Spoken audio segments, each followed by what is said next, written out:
What's going on, everybody? This is John Jake Gaming on the mic here, coming at you with week number 3 action here of the FCS Dynasty here on NCAA 14. No, it's NCAA 06. I actually just spent some time in NCAA 14, but we're actually in 06, and it does feature the next mod, and got a good set of games on tap. Our most competitive episode that we've had this entire series so far, so should be a good one here, man. Make sure you go ahead, smack that like button, hit that subscribe button if you have to be brand new as we check in on the first game of the day. Columbia taking on New Hampshire. As New Hampshire, they're coming in right now. They're very close to being number one if they aren't the number one team in college football right now, as they are taking on this Columbia Lions squad who is in the bottom 5 here in the NCAA, but Columbia gonna put up a good fight early, get a turnover off a fumble, and turn that around, get a field goal. So this Columbia squad from the Ivy League, they actually will have an early lead to work with as Carlos Montoya flashes the arm, and oh, if that receiver was able to keep that foot in bounds, that would have been taken straight to the crib, as that was a lot of space given on that side of the field. As now that will set up New Hampshire up at the 25-yard line, so a lot of space to work with for sure, as Montoya will look to finish this drive, firing downfield, and it's going to be caught. Touchdown, Wildcats. And that will allow the New Hampshire squad to take the lead. And we saw Carlos Montoya struggle in the first game of the season against the University of KC. We'll see if we can have a little bit of a better game from Carlos Montoya. He is currently an NFL prospect for the next level, but he does take a pretty big sack there. He's going to feel that one in the morning. We'll see if he can respond on this drive. 1st and 10, looking downfield and finds a man. Touchdown, Wildcats. As Carlos Montoya is starting to find his rhythm this season.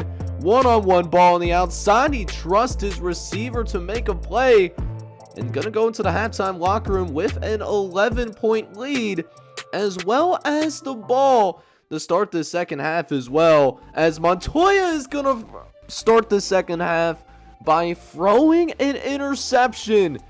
Left that over the middle just a tad too long, and the linebacker was able to take full advantage. Another interception thrown by Montoya. Actually not completely sure who he was going to. Didn't see anyone behind him, but it is what it is. And Columbia, they got a chance to get right back into this game, and they do.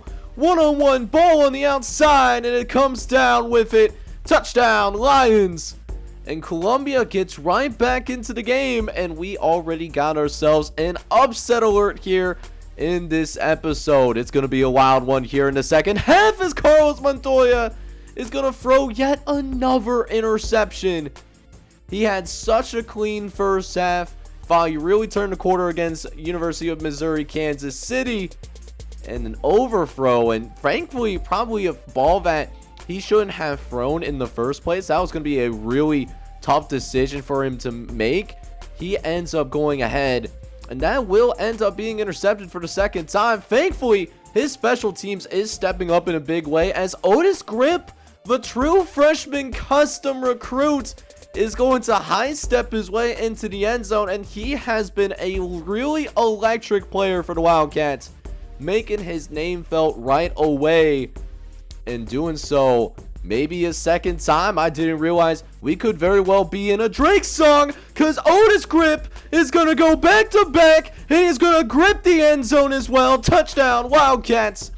And New Hampshire starting to pull away some, showing that superior talent that is on their roster. 28-10 lead, as the special teams lows for the Columbia Lions might continue to unfold. As is Otis Grip going to get a third touchdown? Oh my goodness, yes he is. Back to back to back. You literally cannot make this up. Hollywood could not write it any better of a script. And now New Hampshire in firm control here, 35-10 being the score, and in serious striking distance of potentially running away with this game completely, as Montoya is going to throw a great ball out to the tight end before getting out of bounds. it sets up a goal line situation. 2nd and goal from the 10. Montoya looks to the right hand side and throws. He threw another interception. 3 interceptions, man. We'll see. It's not going to hurt them today, obviously.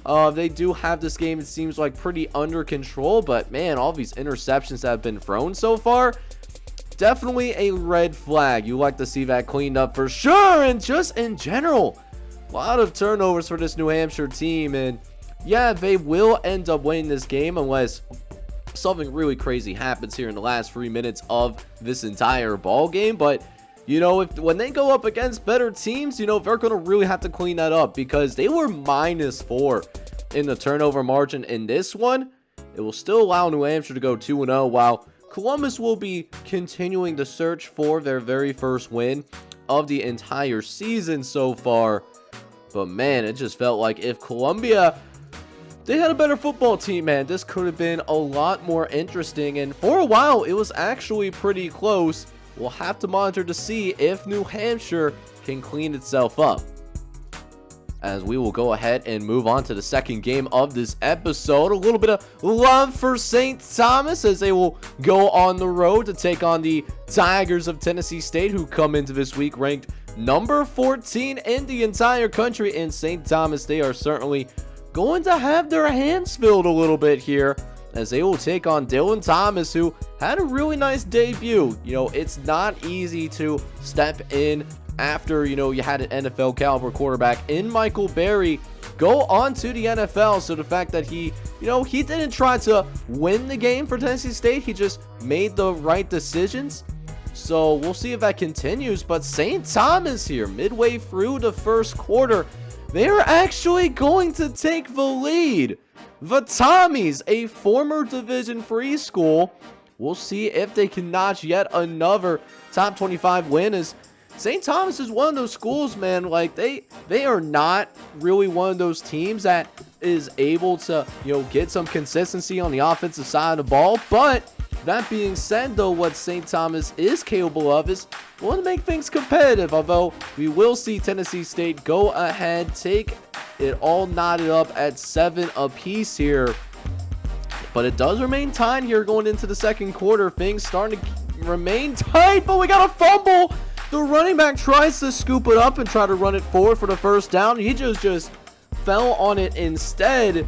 It gives Tennessee State some great field position that they unfortunately cannot go ahead and capitalize on. But it does also seem like St. Thomas is falling apart a little bit in the second quarter here, as Aaron Smith, he's going to be able to read this defense like a book, and he already has that special teams touchdown. He will also go ahead and tack on interception here as well. They'll keep the game all knotted up, as we're seeing a really competitive game here. I mean, shoot, we're in the second half now, late in the third quarters. You know, teams are just going back and forth in the field position game. That's not really that fun to watch, but we'll get a big time play here late in the third quarter. Sets up Tennessee State maybe with a chance to finally take the lead, as Dylan Thomas, he's going to dump it off to his receiver, and his receiver almost takes it the distance. Going to be down right at the 1 yard line, as that will set up first and goal for Tennessee State as they look for their very first lead of this entire game so far. Something that I did not expect when this game was first being played. But here we are, first and goal from the 1 yard line. Thomas gonna hand it off to his sturdy tailback, the true freshman, who will also be running it into the end zone. Touchdown, Tigers, as that will allow Tennessee State to take a 7-point lead. And St. Thomas, of course, they are having their offensive lows still, and they are actually going to be forced to punt this football away, as Aaron Smith is going to get yet another touchdown. That's his second touchdown of the game, and that could very well be the ultimate deciding factor, as we got 1:30 left to play. Just need a first down in order to go ahead and put a nightcap, or at least some barbecue chicken, on this game. But St. Thomas is going to get a turnover. First turnover that they force It is a little bit too little too late, but gotta give credit to his former Division III school. They made it a very competitive game for us to watch, but Tennessee State is able to outlast the Tommies, and they will go on and be 2-0, albeit a team that still has some question marks. Yes, they did also end up beating Southern Missouri State, but they didn't necessarily dominate them. Still waiting for them to put together that complete game, but that being said though, Tigers, I'm sure they're going to be happy with a win, as it is a win. So we go into a nationally televised matchup where Texas Southern is going to go on the road to take on the Dukes of James Madison. Now, Texas Southern, they come in here. They are actually under NCAA sanctions, so they are not eligible for the FCS playoffs, but got to get a chance to check out this #1 team in college football right now. Led by a brand new quarterback, Stephen Rogers, who, not as polished as what we ended up seeing from Kenny Raymer the first 2 years of this series, but Stephen Rogers is going to get this game going with a beautiful throw down the left-hand side. He finds the tight end, Kevin Crum, and Stephen Rogers gets his second passing touchdown of the season so far.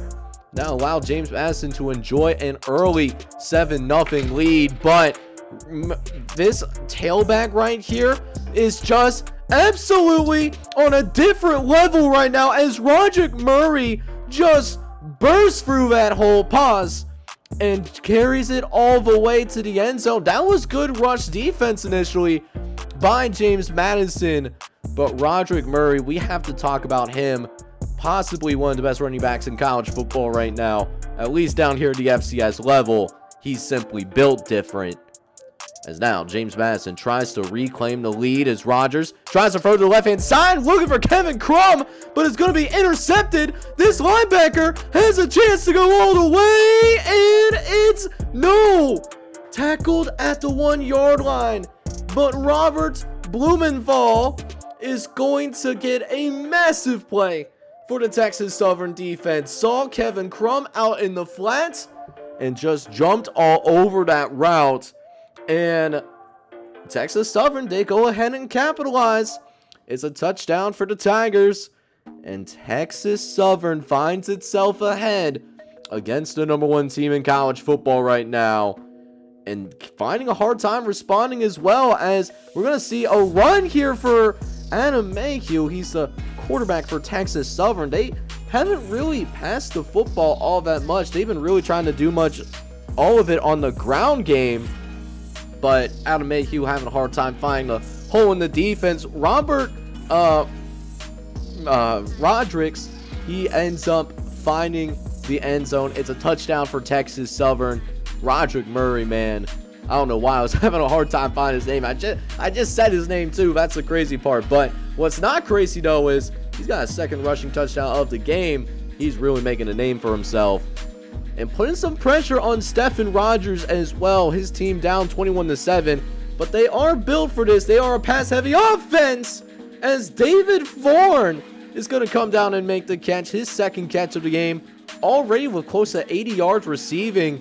He's having a pretty nice first half himself, but a couple of negative plays makes it 3rd and 14. And not only does he fumble it, it lands in the hands of Texas Southern.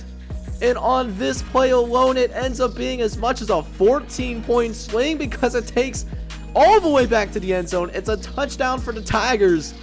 And instead of it being maybe, 21-10 or 21-14, it's an 18-point deficit for James Madison, who's in some serious trouble right now as Roderick Murray continues to absolutely expose this James Madison defense. He's going to go crazy again, and this time no one's going to be able to catch him either. That man, I'll tell you what, mama, there goes that man. Touchdown, Texas Southern. That's the 3rd rushing touchdown for Roderick Murray, the true sophomore. And we are still not even done with the first half of action so far. Incredible performance for this young tailback. And also a lot of pressure on James Madison, who finds itself down by 22 points. BJ Bowers trying to get involved in this game, but David Pollen has something to say about it, getting a second TFL. Dude absolutely got lit up like a Christmas tree there. As James Madison tries to continue to progress on the drive. 2nd and 10, but facing some pressure though, and Stephen Rogers is going to take the sack there. Huge hit from the blind side. I'm surprised that he didn't end up fumbling the football. So Texas Southern, they're going to make them pay for it, but so does Jody Gentry. You do not go one-on-one against this man. You simply don't do it. Don't do that, my guy. As Jody Gentry, the true sophomore himself, he's going to get involved in this game. Touchdown for James Madison, and they do also get the 2-point conversion to go with it. So it does come back down to a 2-possession game, and things might get a little bit more interesting as we're starting to see this defense wake up a little bit. The big thing was really to force Texas Southern to pass the football, get them in passing situations, and minimizing the impact of Roderick Murray and forcing Adam Mayhew to beat you. And it's working because 2 possessions in a row, this quarterback throws an interception. We'll see if James Madison can actually take advantage of it the second time, as when they intercepted Adam Mayhew at first, they ended up going 3 and out. So we'll see some things change here as we get into the 4th quarter. Still down by multiple possessions as Stephen Rogers, oh no, why'd you make that throw across your body? You don't do that. But Garrett Cole taking advantage of the mistake from the young starting quarterback. And oh boy, Texas Southern, they might have a shot at pulling this off, especially if they can score on this drive right here. That would really put a dagger in the #1 team in college football, as Mayhew hands it off to Roderick Murray, breaks the tackle. He gets the blocks that he's looking for as well, and that's going to be touchdown number 4 for Roderick Murray.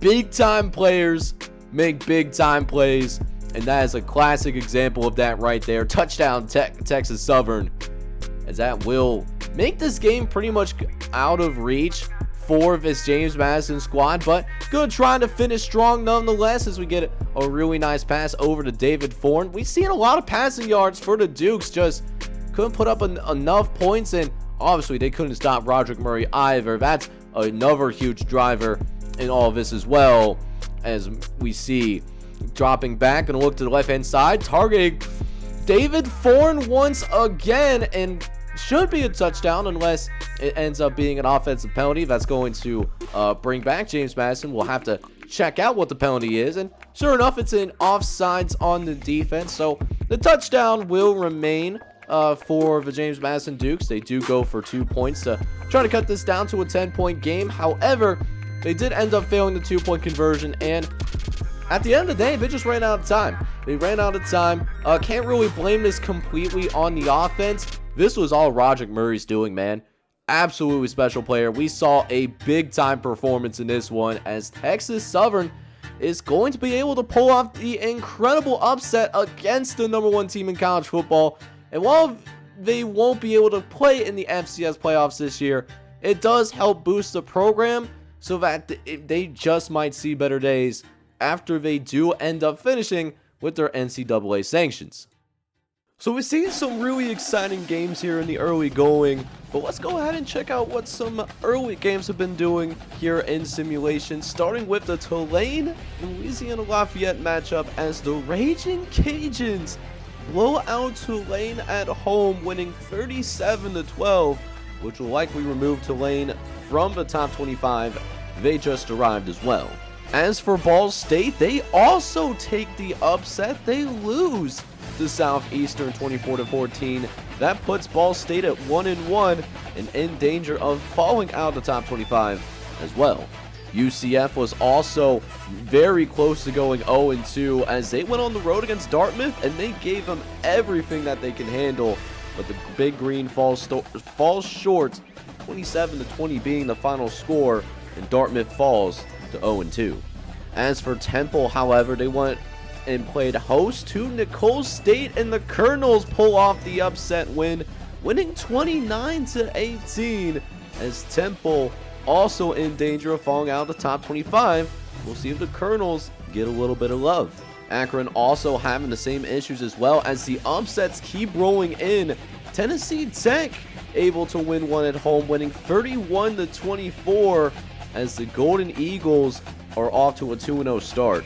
Eastern Michigan also having the same problems. Upset galore in this episode, it seems like, as Idaho beats Eastern Michigan 31-10. This is Idaho's first game of the season. But probably one of the most shocking games I've seen in the early going is this game for Eastern Carolina and Eastern Illinois. ECU goes down. They lose to Eastern Illinois 27-24. Eastern Carolina, very shocking loss here. We'll see how far these guys fall in the AP Top 25. SMU, however, does not have those same issues as they went on the road to play against Alabama A&M. SMU takes care of business, winning 34-10. The Bulldogs taking their first loss of the season and falling to 2-1. So as we start to see the sun set, let's go ahead and check out some more games throughout the FCS now, as number 17, Northwestern State, they will actually play host to the Southern Utah Thunderbirds, as we'll look to see if Northwestern State can, act like a team that wants to try to go ahead and win the SEC this year. They've been close the past couple of years. They made it to the conference championship game in years 1 and 2, but just haven't gotten over that hump. And while this doesn't directly impact the SEC, this could definitely help with that resume a little bit. But off to a rough start here, though, as Matt Lewis is going to be intercepted by Ryan Swoops as he was trying to locate his star tight end, preseason All-American Aiden Rose, who he had one-on-one coverage, to be fair, just could not get enough on that football. And Southern Utah, man, they're going to take over. A chance for them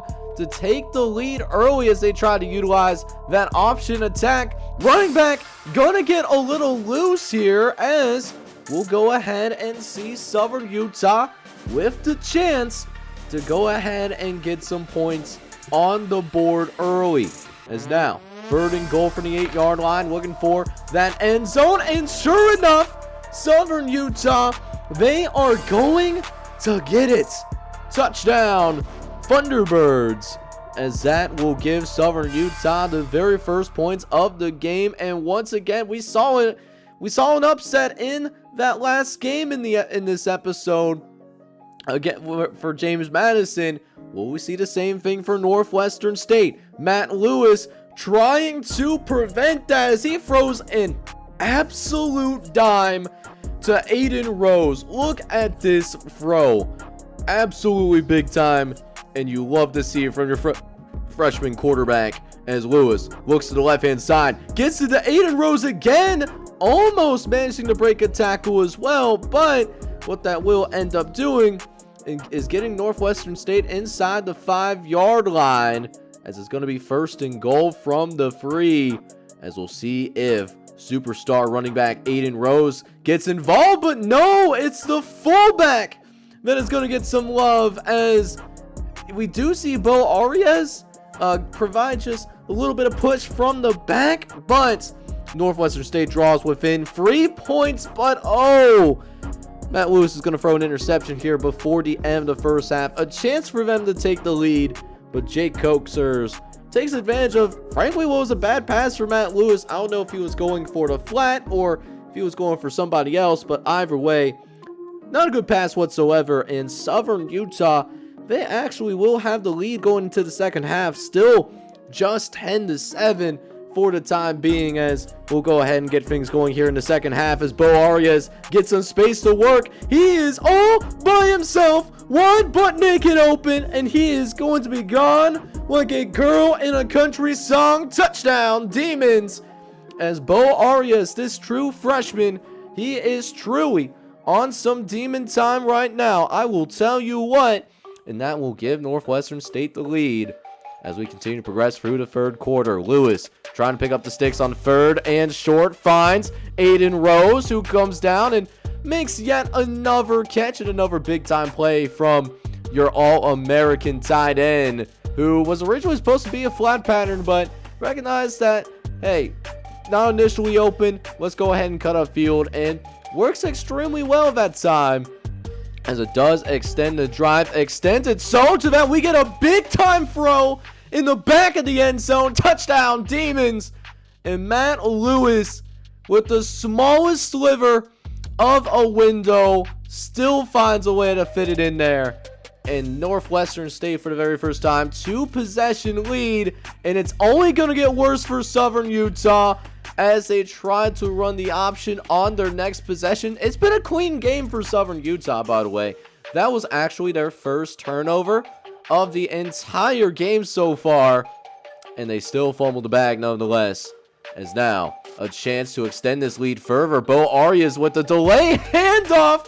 How about that spin move and then holding on to the football as a Southern Utah defender pushes him into the end zone. I don't know if there was a miscommunication originally. It seemed like Matt Lewis either went to a spot he wasn't supposed to, or Bo Arias, didn't get going as soon. But hey, they still got a touchdown out of it. It is what it is. But Southern Utah, they actually tried to do a option pass play. I thought they were going to just run the regular option. Did not happen, as 3rd and 23 now. They're forced to pass the football, and that is not something that is necessarily a offensive strength for Southern Utah, right? So they end up taking yet another sack, and it's going to make it 4th and 31 as Gravy, the true sophomore on this Northwestern State defensive line, he's able to get the sack there on 3rd and long, and then 4th down.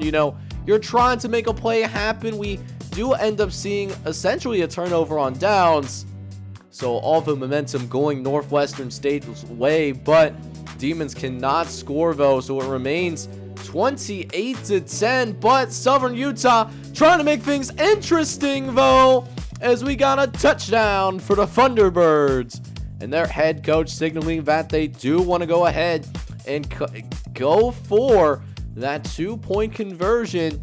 It's already a 2-possession game, but if they can get that 2-point conversion, it does allow them to not have to go for 2 touchdowns, if that makes sense. But 2-point conversion fails, and then Bo Arias, he's going to put the nail in the coffin as Northwestern State, while it wasn't a pretty first half whatsoever, kind of what we saw similar to Tennessee State, they do eventually put these guys away, and Northwestern State, they will improve to 2-0 here in year number 3 as they take care of business against the Thunderbirds of Southern Utah, winning by a final score of 35-16. The Thunderbirds will still be searching for their very first win of the season, as things were pretty even offensively. Both teams, neither team actually had more than 250 yards on the day. Southern Utah even won the turnover battle. So speaking of offenses, oh boy, we might have some sparks fly here, as we got a really good one on regional television. Alabama State, who was in contention for the Big 12 championship last year, they are going on the road to take on Idaho State, who just works their way into the top 25, coming in as the number 25 team in the nation. So this will be big for Idaho State for them to win this game. That will really solidify them as a team that could potentially make the FCS playoffs as one of those teams that do make it as an at-large. But that being said, TY got some other plans, as he's going to find his superstar wide receiver, a fellow custom. So we got a little custom on custom connection there, as Alabama State is actually going to score first in this one, as the Hornets are going to be stinging early on. 7-0 lead early. But it's not going to be all great for Alabama State, as TY, he's going to try to drop back the pass, looking to throw it over the middle of the field, but he was facing some intense pressure, and, TY, he did not have the proper time to go ahead and read that defense properly, so that will end up turning into an interception as a result of that. As now we'll go ahead and see if TY can go ahead and get himself going again. Looking downfield this time. He wants it all, and it's going to be intercepted. It's going to be picked off. He was going for it all. He was gambling like he's in Vegas, but he will be going home with absolutely nothing, as TY is going to go ahead and throw his second interception of the ball game. So not a good start for this offense, although they still do have a little bit of a lead there. As now, we'll go ahead here. CTY, try to go to work. See, a really nice throw right down to Williams, as Williams is going to make another really nice grab. He's already got a touchdown in this game and looking to keep it going. But T.Y. Huntley actually gets himself a little bit hurt on this drive. So backup quarterback's going to come in to try to finish this drive on a positive note. And sure enough, makes a good throw. First things first. Good read there. Had the size advantage and take full advantage of it as well. As now we'll see if Williams gets targeted here downfield. No, it's actually going to be a run for the tailback who gets it into the end zone. Touchdown, Hornets. And Alabama State, they continue to sting along as it makes it 14-6. Chris Palmer getting some pressure in his face as well, and it's going to be intercepted and taken all the way back to the crib as well, as Jamal Hall gets the pick six. And here in Holt Arena, the site of the very first FCS game played in this entire series, it is so quiet in here. You could hear a squirrel fart right now. I will tell you what, Chris Palmer needs to provide a spark, and he's going to get the spark right there.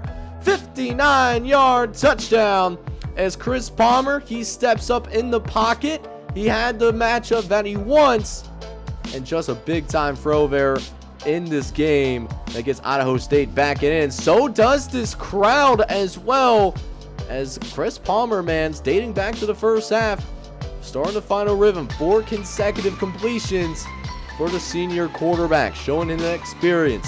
Palmer dropping back, looking, trying to make this a one-score game, and it's caught in the back of the end zone. Touchdown, Bengals. And Holt Arena is certainly roaring now, as that makes it just a 4-point game. We'll see if this Bengal defense can get some stops on the defensive end. Huntley facing some pressure, fumbles the football, in Idaho State, they are actually going to recover. So a chance for the Bengals to take the lead in this ball game, as T.Y. Huntley continues to be frustrated. Maybe a potential candidate for that sophomore regression. You never know. But what I do know is Chris Palmer has a chance to take the lead, facing immense pressure though. And that does end up leading directly to an interception. So a golden opportunity to take the lead, and it's going to end up being fumbled, unfortunately. You absolutely hate to see it, as now Alabama State, they have the football once again. And how about a big-time run by Jeremy Williams, who's able to get to roughly around midfield. He's already got a touchdown as well. Not a guy that has a ton of carries either. Only 8 carries so far in this game, but making the most of them, as T.Y. Huntley thought he was, I don't know what he was doing there. It looked like he was throwing the football while he was going down, but the officials are going to rule that a fumble. So once again, Idaho State, they do have a chance to take the lead. We'll see if they actually take advantage of it this time, as now Palmer dropping back to pass. He's looking over the right hand side, and it's intercepted right back. And this time it might, it does not end up being a pick six, but what it does do is Alabama State starting in the red zone, and Idaho State's defense going to be in a tough spot, and they are not one of the better defensive units in the FCS, just to put it lightly. So now we'll see if the Hornets can cash in on this new opportunity. Huntley feeling himself, actually throws it backwards, so it does count as a running play, but Jeremy Williams is going to make the catch and burst his way into the end zone. Touchdown, Hornets, as Alabama State makes it a 2-possession lead once again. I don't know if it was some kind of halfback swing screen or what was going on, but whatever they did, it did actually work though. So I mean, gotta give credit where credit is due, as Jeremy Williams, man, really making some moves for himself. Oh my, that was a really impressive run that we just saw. So he gets now makes it 3 rushing touchdowns for him. He's been quietly having himself a really great day. Makes multiple guys miss too. That's the incredible part in all of this. As now Alabama State with a commanding lead right now. And once again, we find ourselves hoping that the Bengals can provide themselves a spark. Remember, they're a top 25 team. If they lose this game, they're going to be kicked up out of there. So they need to get themselves going, and they need to get themselves going yesterday. And this will help. A huge kick return touchdown for Idaho State, as the extra point does get it back to an 11-point game, but we'll see if they can make some magic with their own special teams unit, as they will go ahead and kick it back off to the Alabama State Hornets, who not going to take it out of the end zone, as they wait a minute now, a couple guys miss, and now he's all by himself, nobody on screen, and he's gone. Touchdown Alabama State, who's putting up a ton of points on the board right now, as Huntley looking to put the finishing touches on this game, gets it out to Tyrell Williams once again, as the Hornets are going to be able to put up a 50-burger here in non-conference play. Team that's not close to being ranked in the top 25. Their national rank was 55 going into this game, and this will really help them move on up. I love what I'm seeing from this Alabama State team. They made some mistakes today. They're continuing to make mistakes as well, as we see one of the last drives of this game. Chris Palmer going to potentially get a last-second touchdown here, as he gets out to Antonio Miller, who's had a really bright spot today. 6 catches, 183 yards. He's been having a really standout day performance. It won't be enough, though, even with the garbage time touchdown that we do end up seeing there, as Idaho State, they are going to also be upset in non-conference play by Alabama State.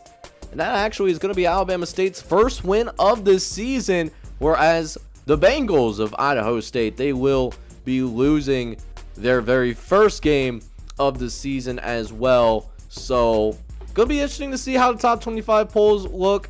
Not expecting Alabama State by any means to jump into the top 25 polls. A 30 rank jump, a 30 rank increase, big ask, but it would not be shocking if I see them receiving some votes. So now we jump into not a game that I actually know. This game is indeed the game of the week, as we see number 10 Western Carolina. They go into one of the most hostile environments that we have in this FCS Dynasty universe, and they are going to be taking on the Rice Owls, who are barely hanging on to that top 25 ranking, and they're going to have to find a way to stop this wide receiver right here, Micah Williams. I don't know why they're showing a different wide receiver. The perks of, playing a game from the mid-2000s. This game, by the way, 17 years old. Imagine that, and it still holds up incredibly well. And we'll see if another team can hold up incredibly well, as Western Carolina going to start out with a really big play downfield, as Michael Young is going to dump it off to his receiver, and his receiver is going to get a good chunk of yardage. You love to see it, as it sets up 1st and 10 from the 24. Young looking for Michael Williams. He's got him in the back of the end zone, but 2 Rice defenders are going to converge at the same location and bat that football away. So we'll see if they go Micah's direction again on 2nd and 10. This time, Young going for it downfield, and it's intercepted. Michael Young gets picked off, and it might be taken back to the crib, and sure enough, it will be, as that is how the first points of this game happen. Brandon Martin, my goodness, that is a huge momentum shifting play there, because first drive of the game, Western Carolina, they were really driving down the field really well there, and they could have at least settled for a field goal, but they went for it all. They gambled on the streets of Vegas, and they come away empty-handed that time. You hate to see it, but you love to see the Michael Williams highlights, as Michael Young, he's going to him early and often, obviously. As now 2nd and 9 coming. We'll see if they go to Micah again, but it's intercepted again.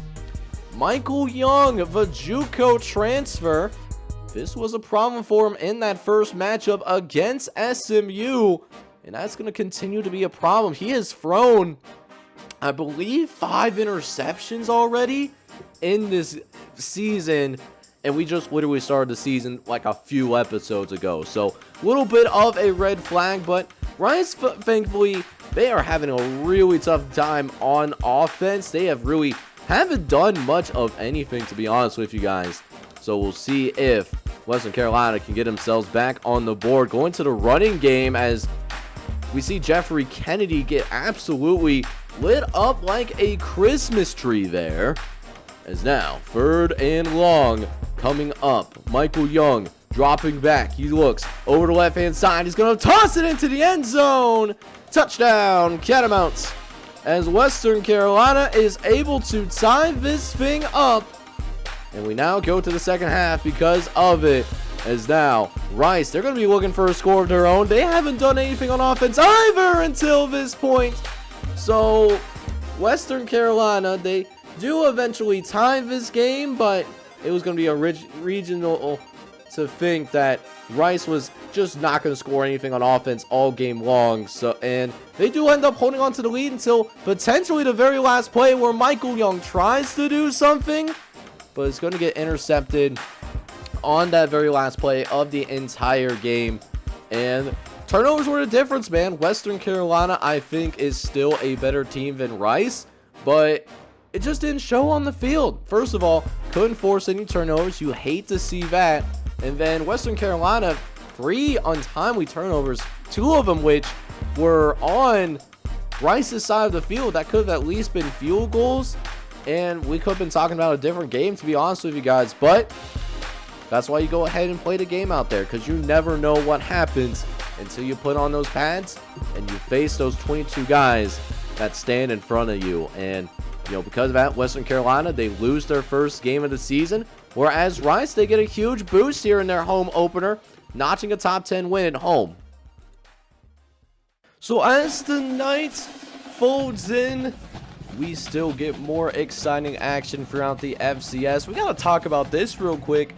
The Kangaroos pull off a big upset here, man. They take down the number 16 team in college football, the Utah State Aggies, winning 31-24, which will likely get Utah State kicked out of the top 25. We'll have to wait and see what happens when those new top 25 polls come out. Meanwhile, San Jose State is going to make a strong case to get into the top 25 for the very first time here in year number 3 as they go on the road and blow out Chattanooga 34-3.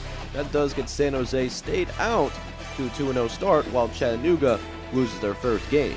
As for Georgia Southern, though, what the heck is going on?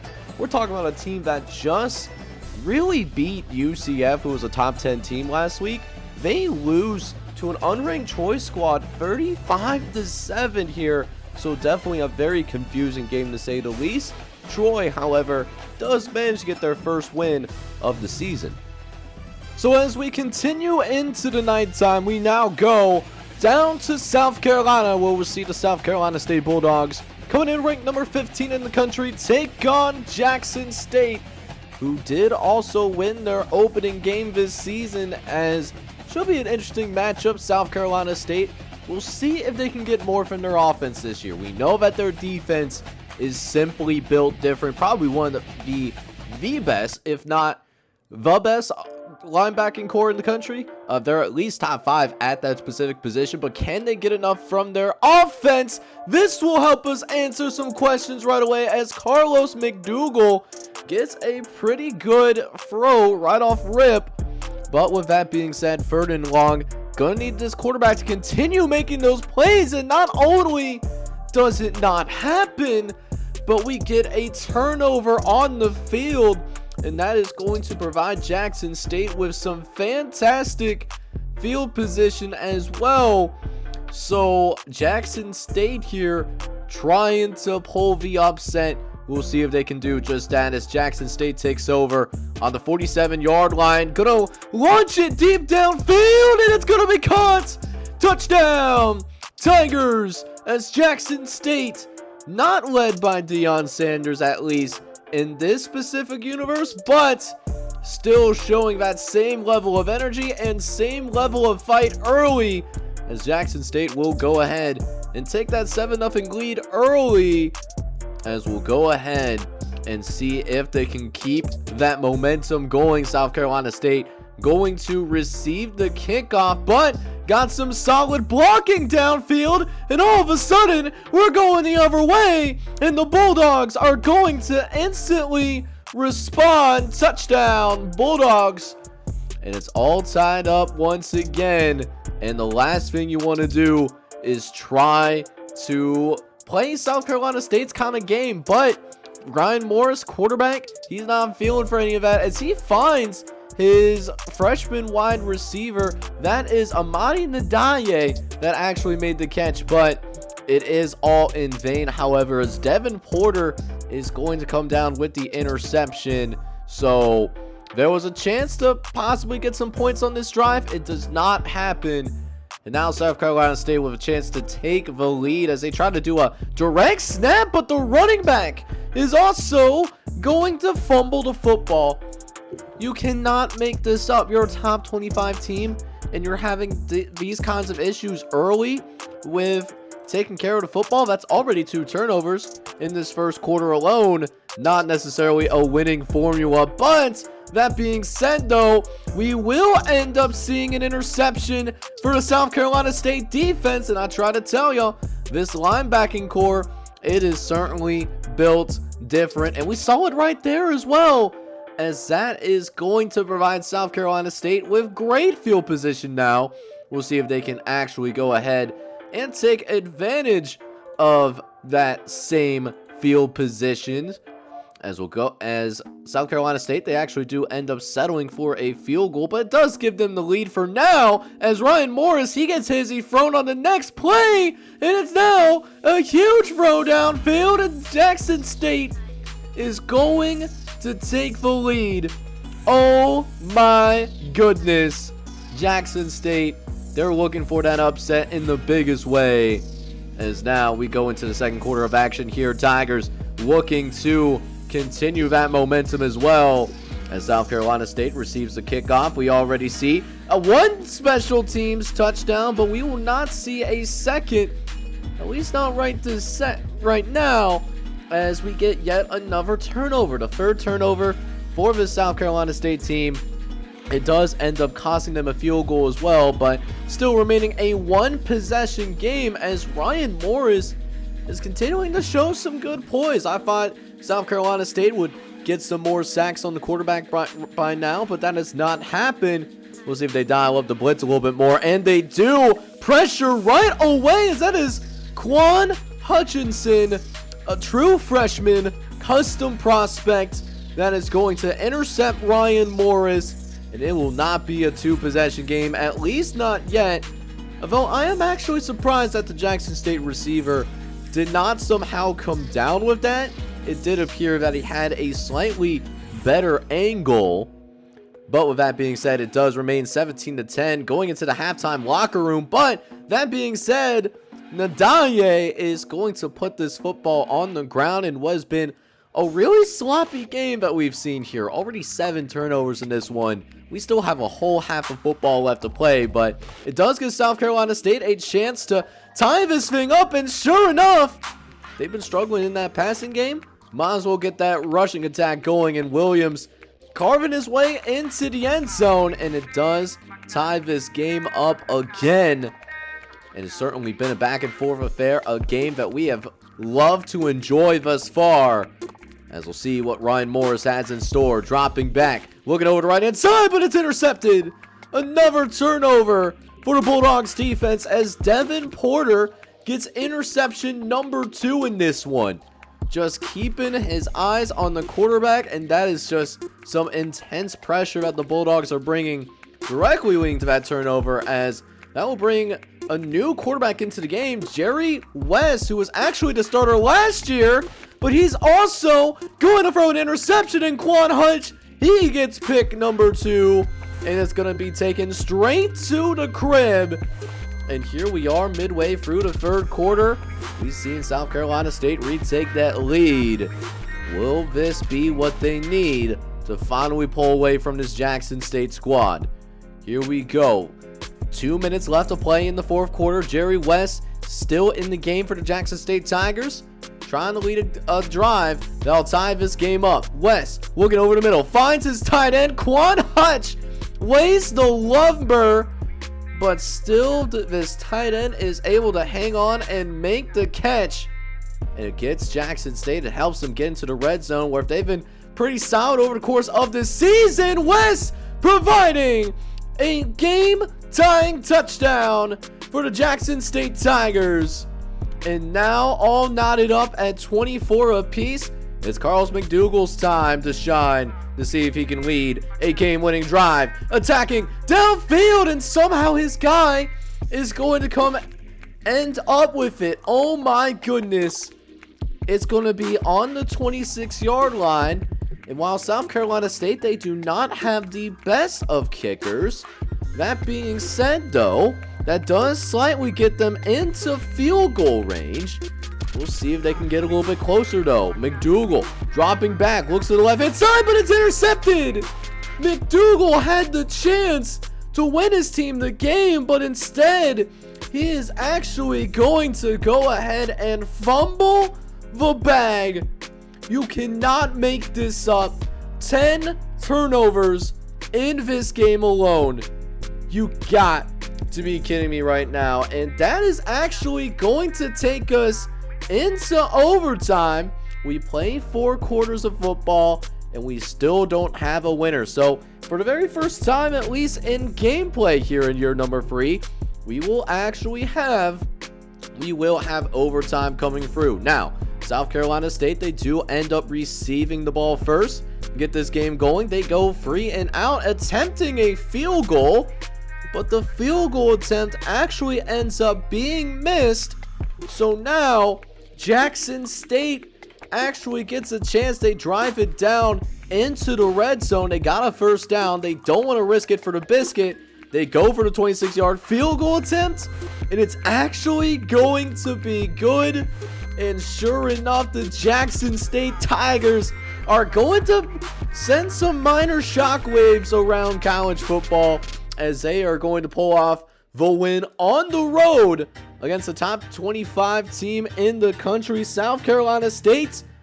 This is going to be their first loss of the year, man. Huge momentum for the Jackson State Tigers, as that will help them as we get a little bit closer to conference action. Obviously, for FCS purposes, most crucial part of the season. And man, what a shocking revelation. South Carolina State, they turned the football over plenty of times in this one, and they still won the turnover battle. They were +2 and still lost this game. And I guess South Carolina State, they just are one of those teams that play better in simulation than they do in gameplay. But that takes us into the final game that we have here in this episode. For the first time this season, we're going to take a look at the Grizzlies of Montana. They come in ranked number 19 in the country, and they will be playing host to the Pioneers of Denver University, who actually played another Pac-10 opponent in this series. I believe it was back in week number 2. North Dakota State was who Denver played up against, and it was an absolute slaughter. So we'll see if Denver can play just a little bit better than this one than they did against Montana. So we'll flip it into midway through the first quarter, and sure enough, a lot of the same that we saw in that North Dakota State game. Same problems with Montana. You know, Denver just does not have the athletes that some of these, bigger schools within the FCS has, and it's showing on the field as Travis Slaughter's going to throw one out to the left-hand side, gets it out beautifully right over the shoulder, putting it in a spot that only his receiver can come down and make the catch. And Travis Slaughter, who is replacing Derek Keefe. Derek Keefe did end up graduating from Montana this past offseason. He gets a great throw, and it's already starting to get a little bit out of hand as we get into the last play of the first half. They're just trying to go ahead, run the ball, go into the locker room, but their running back actually does get loose. That's his second total touchdown of the game. And Montana already seizing major control there as they are going to be up 24-0 at the halftime break, and doing so in style too. That is going to really get this stadium buzzing before we go into the halftime locker room. We'll see if they can keep that up in the second half. Montana, a little bit inconsistent at times over the season, just not playing a complete game like we're accustomed to seeing them back in year number 1 when they made that deep run into the FCS playoffs. And this is exactly what I'm talking about. Travis Slaughter trying to go ahead and scramble, pick up some extra yards, refuses to slide, by the way, and it ends up costing him as Travis Slaughter does fumble the football. And now Denver gets this great field position to finally get points on the board this season, because they're still being shut out the entire year, and they're going to have to wait longer, as Sean Goodwin able to get it off the deflection. And that's going to be a heck of a way, really, to get your first interception of the season. Not sure if the Denver quarterback was trying to throw it away or what was really going on there, but either way, Montana gets great field position and already up 24-0. They can easily extend this lead even further as Slaughter gonna look downfield. He's got a receiver who comes down and makes the catch. Safety can't get over in time. So it's going to be a red zone opportunity for this Montana squad, who Montana has really struggled in the red zone. Only 4 for 8 so far. Definitely sitting below average, but they will capitalize this time around off the touchdown. And of course, Montana, they will run away with this game. Obviously, not only winning, but they get the shutout here again. So we've seen Denver play 2 games this season, one against North Dakota State and one against Montana. Not only are they still looking for that first win, they're still looking for their first points of the season. So great win for Montana, but Denver might be down terrible. So before we go into the newest edition of the ESPN magazine covering FCS football specifically, we'll go ahead and check out a couple of other top 25 teams that did end up playing. Buffalo, for example, they went on the road to take on Bethune-Cookman, who had their home opener, and Buffalo, their offense really showed early and often, winning 62-24. Meanwhile, that being said, San Diego State also going on the road, taking on Weber State, who is currently facing NCAA sanctions. And Weber State, they go to an 0-2 start after losing to the Aztecs of San Diego State, losing by a final score of 41-19. So it's been a fun week of action that we got to see unfold, but now we check on the Sports Illustrated magazine, where Eastern Michigan gets showed as a team that took an L against Idaho. So that means we are definitely going to see some movement in the top 25 polls. So definitely have to go ahead and check that out. And sure enough, we will have a new number 1 team in the country. The New Hampshire Wildcats are in here, number 1 in the nation. San Diego State, however, is right on their heels.